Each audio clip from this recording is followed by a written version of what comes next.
Assalamualaikum warahmatullahi wabarakatuh. Alhamdulillahi rabbil alamin. Pada kesempatan ini kami bisa melanjutkan kembali membaca Al-Quran surat Ali Imran ayat 121 sampai dengan ayat 130 beserta terjemahannya. A'udzu billahi minasy syaithanir rajim.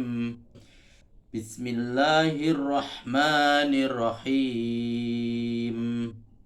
Wa id ghadawta min ahlika tubawwi'ul mu'minina maqa'ida lil qital. Wallahu sami'un alim. Idh hammat ta'ifatani minkum an tafshala wallahu waliyuhuma wa 'ala Allahi falyatawakkalul mu'minun. Walaqad nasarakumullahu bibadrin wa antum azillah fattaqullaha la'allakum tashkurun.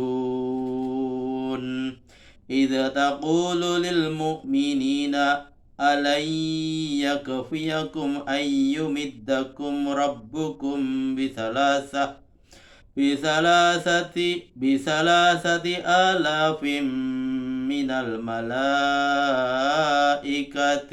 munzalin. Bala in tasbiru wa tattaqu wa ya'tukum min fawrihim hadza yumdidukum rabbukum bi khamsati alafim minal malaikati musawwimin. Wa ma ja'alahu Allahu illa bushra lakum wa litatma'inna qulubukum bih. Wa man nasru illa min indillahil azizil hakim. Liyaqta'a tarafan minal ladzina kafaru aw yakbidahum fayanqalibu khaibin. Laisa laka minal amri syai'un aw yatuba alaihim aw yu'adzibahum fa innahum zalimun. Walillahi ma fis samawati wa ma fil ard. Yaghfiru liman yasha' wa yu'adzibu man yasha'. Wallahu ghafurur rahim. Ya ayyuhallazina amanu la ta'kulur riba ad'afan mudha'afah wattaqullaha la'allakum tuflihun.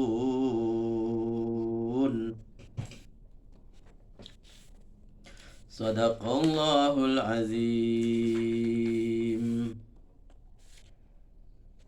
Terjemahan Al-Quran surat Ali Imran ayat 21 sampai dengan ayat 130. Aku berlindung kepada Allah dari godaan syaitan yang terkutuk. Dengan nama Allah yang Maha Pengasih lagi Maha Penyayang. Dan ingatlah ketika engkau keluar dari rumahmu di suatu pagi untuk menempatkan pasukan mukmin pada pos-pos pertahanan dalam rangka kegiatan perang. Allah Maha mendengar dan Maha mengetahui. Ketika dua golongan di antaramu hampir kehilangan semangat tempur, lalu Allah melindunginya hingga ia mendapatkan kembali semangatnya berkat keimanannya. Dan orang-orang yang beriman hendaklah bertawakal kepada Allah. Catatan, Kedua golongan itu ialah Banu Salmah dari suku Khazraj dan Banu Harithah dari suku Aus. Keduanya adalah dua sayap inti dari pasukan Rasul Shallallahu Alaihi Wasallam yang hampir saja dapat dibujuk oleh kaum munafik untuk mengundurkan diri ke Madinah. Namun Allah melindungi mereka sehingga ajakan mundur dari kaum munafik yang berjumlah kurang lebih sepertiga dari jumlah seluruh pasukan itu tidak diacuhkan oleh mereka. Sesungguhnya Allah telah menolongmu di Badar menghadapi musuh-musuhmu, padahal kamu ketika itu dalam keadaan lemah. Karena itu bertawakallah kepada Allah, semoga kamu mensyukuri pertolongannya itu. Badar adalah nama sebuah sumur atau oasis terletak antara Mekah dan Madinah, milik seorang laki-laki bernama Badar. Maka dinamakan tempat itu menurut nama pemiliknya. Ingatlah ketika kamu berkata kepada orang-orang mukmin, apakah tidak cukup bagimu Tuhan membantumu dengan 3.000 malaikat yang sengaja diturunkan dari langit? Jumlah itu memang cukup, namun bila kamu sabar dan takwa, lalu musuhmu segera menyerang tepat pada waktunya, maka Tuhanmu akan menolongmu lagi dengan 5.000 malaikat yang berciri khas.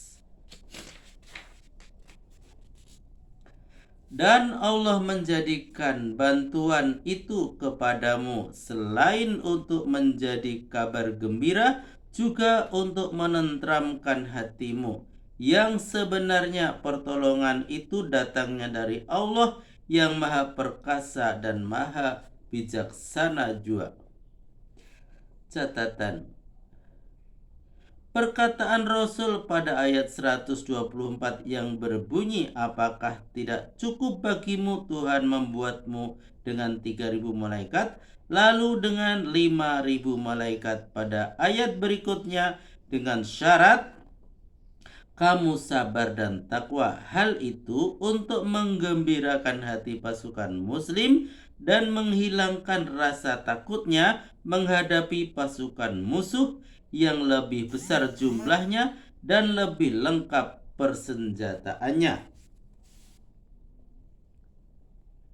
Adapun bantuan malaikat itu dapat disebut berdaya guna bila ia berupa perbekalan perang yang dapat menambah kekuatan bangsa dan bantuan berupa prajurit yang dapat diandalkan dan dimanfaatkan sekalipun secara maknawi. Namun malaikat adalah alam rohani yang dapat meresap ke dalam jiwa manusia, membisikkan ilham yang mampu menggalakkan semangat tempur dan menguatkan tekad. Sekalipun begitu, janganlah bertawakal kepada malaikat yang menjadi wasilah atas terjadinya hal-hal tersebut, namun bertawakallah kepada Allah yang menjadi sumber segalanya. Bila pertolongan berhasil dengan bantuan malaikat, maka hal itu adalah sebagian saja dari sekian banyaknya sebab-sebab yang menimbulkan kemenangan. Sebab selain dari itu masih banyak lagi hal-hal yang diperlukan untuk mendapatkan kemenangan. Misalnya komando strategi, siasat yang tepat, dan pimpinan yang bijaksana. Semuanya ada di tangan Rasul sebagai panglima tertinggi. Kesimpulannya menyebutkan bantuan itu mengandung dua tujuan.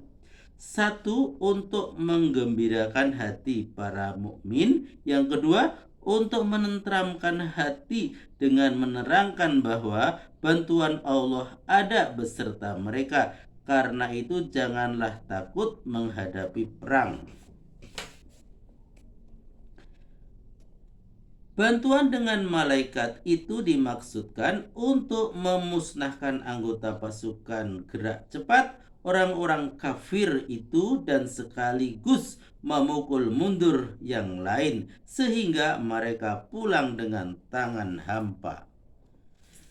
Catatan, kalimat pasukan gerak cepat diterjemahkan dari kata Arab tarfan. Secara harfiah, kata itu berarti pinggir atau tepi, yakni bagian yang paling dekat dibandingkan dengan bagian yang di tengah atau wasat.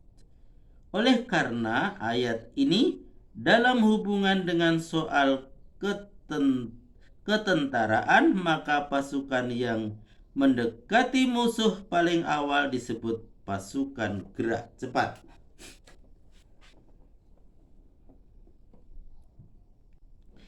Itu bukan urusanmu Muhammad, atau menerima tobat mereka atau menyiksanya karena mereka orang zalim.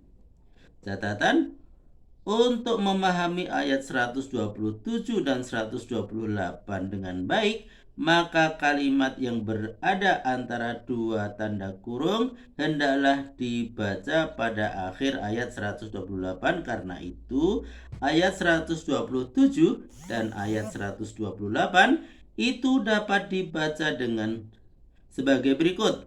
Apakah mereka akan aku musnahkan, atau akan aku pukul mundur, atau aku terima tobatnya, atau aku siksa? Semuanya adalah urusanku, bukan urusanmu Muhammad. Kepunyaan Allah segala yang ada di langit dan segala ada di bumi. Dia berkenan mengampuni barang siapa yang dikehendakinya dan menyiksa siapa yang dikehendakinya. Namun Allah Maha Pengampun dan Maha Penyayang. Hai orang-orang yang beriman, janganlah memakan riba berlipat ganda dan bertakwalah kepada Allah, semoga kamu beruntung.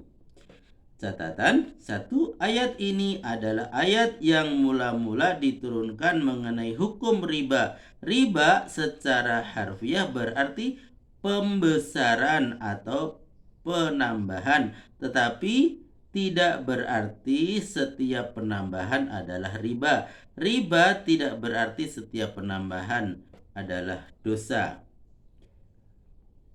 Yang kedua, riba nasi'ah. Dan yang ketiga, riba fadli.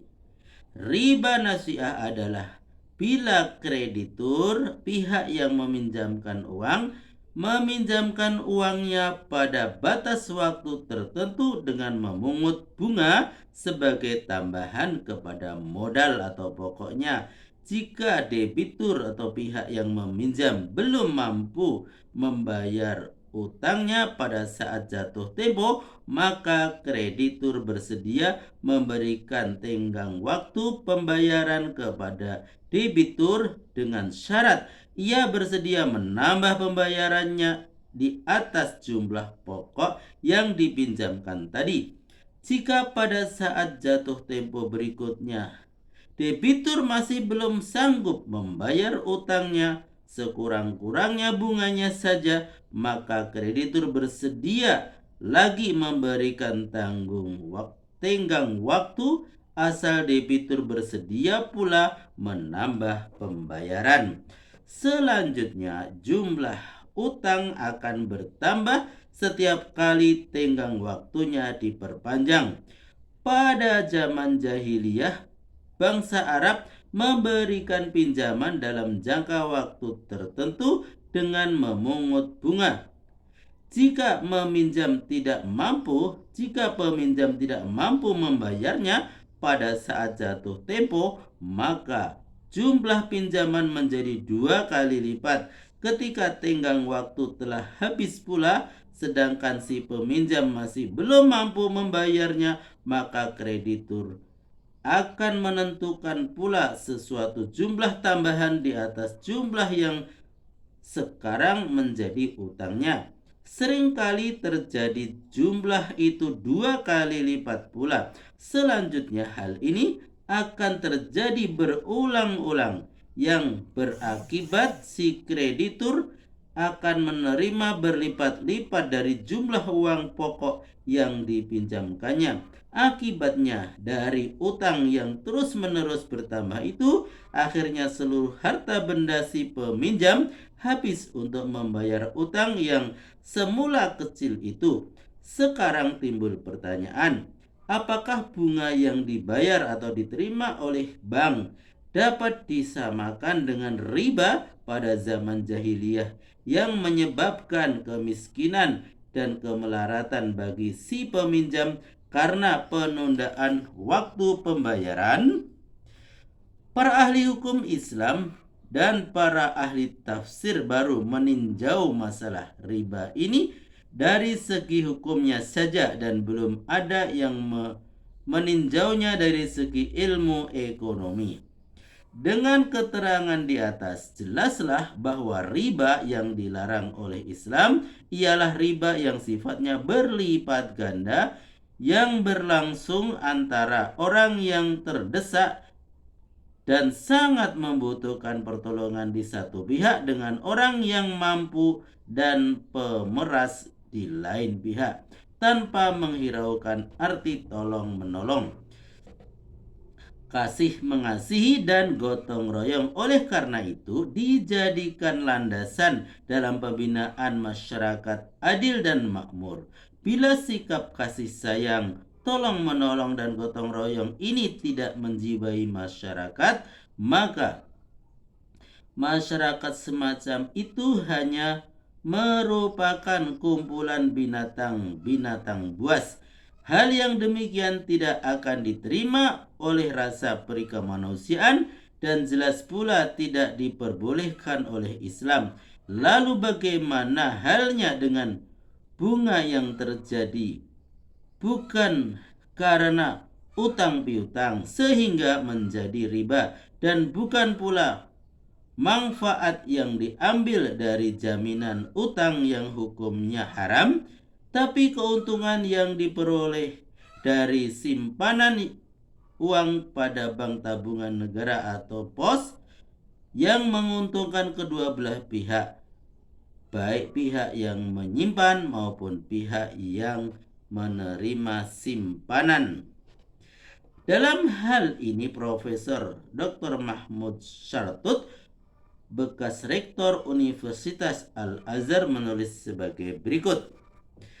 Dengan menerapkan hukum-hukum syara dan kaidah-kaidah fikih yang benar, kami berpendapat bahwa bunga tabungan adalah halal dan tidak haram karena uang yang ditabung bukanlah piutang dari pemilik kepada pos, atau pos juga tidak meminjam kepada pemiliknya, tapi pemilik uang itu sendiri dengan sukarela datang ke kantor pos minta supaya uangnya diterima atau disimpan. Pemilik uang ini tahu bahwa pos memutar uang tersebut dalam lapangan perdagangan yang jarang, bahkan tak ada mengalami kerugian. Menabung ini dimaksudkan pertama untuk menyimpan uangnya agar tidak hilang dan membiasakan dirinya untuk menabung dan berlaku hemat. Kedua hal ini yakni membiasakan berhemat dan membantu jawatan pemerintah adalah tujuan yang mulia dan mengandung kebaikan dan berkat. Pelakunya harus didorong dan diberi semangat. Bila jawatan dalam memberi dorongan ini menyisihkan sebagian labanya dari uang yang ditabung dan diberikan kepada para penabung, maka tindakan ini merupakan tindakan yang berguna dan suatu bentuk kegotong royongan yang merata. Hasil gunanya mencakup penabung, pegawai, dan pemerintah. Dan sama sekali tidak ada unsur pemerasan atas seseorang atau penindasan atas kebutuhan orang yang terdesak. Kehalalan muamalah kerjasama ini tidak tergantung pada bentuk-bentuk serikat-serikat yang biasa dikenal oleh para ahli fikih dan yang mereka tentukan hukum-hukumnya. Pada hakikatnya, kerjasama ini dengan segala macam cara dan pengaturannya dan terjaminnya keuntungan belum dikenal oleh para ahli fikih kita dahulu sewaktu mereka membicarakan bentuk-bentuk serikat dan menentukan syarat-syaratnya.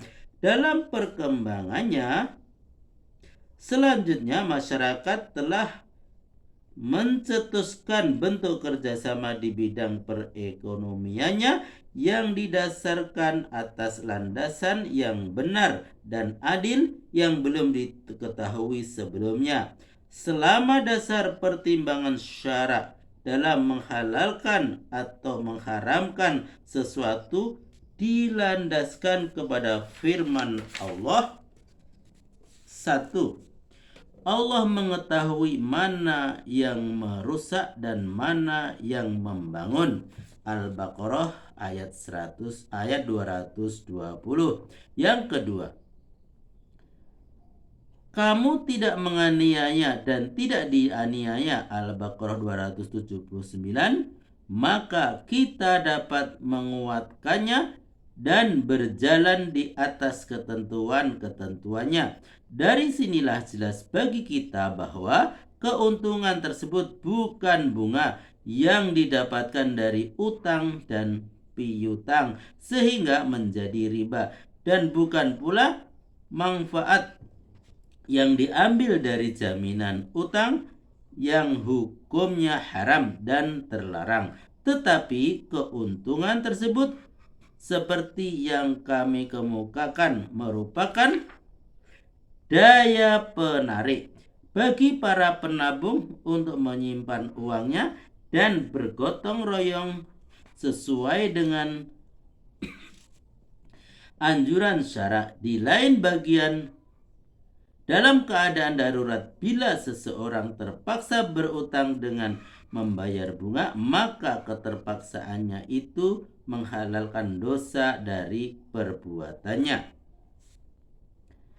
Riba fat ialah mempertukarkan atau memperjualbelikan suatu barang dengan barang yang sejenis atau yang mirip dengannya. Misalnya, mempertukarkan atau memperjualbelikan 10 kg beras dengan berkualitas baik dengan 15 kg beras dengan berkualitas buruk, atau mempertukarkan 10 gram emas murni dengan 15 gram emas yang sudah bercampur. Dalam hal ini, bila seseorang membutuhkan beras yang berkualitas baik sedangkan beras yang ada padanya berkualitas buruk, hendaklah ia menjual berasnya itu lebih dahulu, lalu dengan hasil penjualannya itu dibelinya beras yang berkualitas baik. Maha benar Allah dengan segala firman-Nya. Alhamdulillahirrabbilalamin, telah kami bacakan Al-Quran surat Ali Imran ayat 121 sampai dengan ayat 130 beserta terjemahannya. Semoga bermanfaat dan sampai jumpa pada video berikutnya. Billahi taufik wal hidayah. Wassalamualaikum warahmatullahi wabarakatuh.